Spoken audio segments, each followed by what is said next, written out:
Alright, तो हमारे सामने ये वाला एक सवाल है और हमसे कुछ कुछ चीज़ें पूछी हुई हैं, हमको इसको सॉल्व करना है। तो हमने को बस इतना पहली चीज़ पता होना चाहिए कि हमारा जो बॉन्ड पेयर रिपल्शन है वो डिफरेंट है सारे केस में, उस वजह से बॉन्ड एंगल जो है हल्के से अलग आने वाले हैं ना।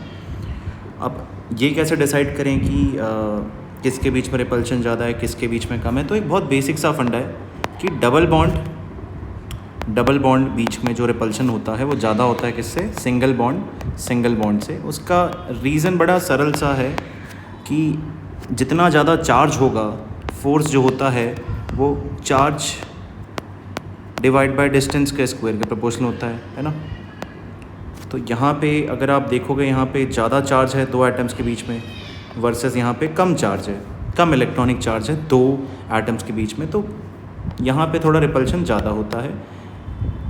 अब ऐसा नहीं है कि हम फॉर्मूला लगा के यहाँ पे प्रूव कर सकते हैं, it is a general observation है ना, और उसी को हम यूज़ करेंगे। ठीक है, तो अगर आप यहाँ पे देखेंगे, यहाँ पे सिंगल बॉन्ड्स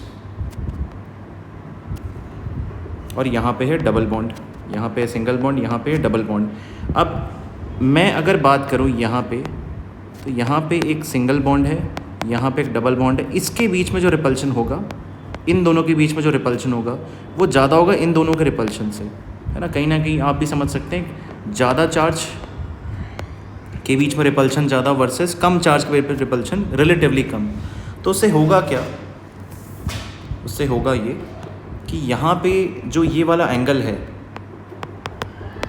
वो थोड़ा सा बढ़ जाएगा 120 से, ताकि रिपल्शंस कम हो जाए, और ये वाला थोड़ा सा घट जाएगा। इसका मतलब क्या है, थीटा जो है वो लेस देन 120 डिग्री होना चाहिए, which is the standard guess. अब अगर मैं बात करूँ यहाँ पे कौन सा ऑप्शन इसको सेटिस्फाई करता है, तो थीटा 120 से कम होना चाहिए। अब यहाँ पे ना कुछ बच्चे ये भी सोच सकते हैं, which is a very very valid question, कि सर मिथाइल तो बल्कि ग्रुप्स है ना, क्या उसके बीच में रिपल्शन नहीं कंसिडर करना चाहिए। तो जवाब है, अगर यहाँ पे सिंगल बॉन्ड होता ना तो मैं ऐसा सोचता, कुछ यहाँ पे अगर कोई सिंगल बॉन्ड होता तब मैं ऐसा कुछ सोच सकता था।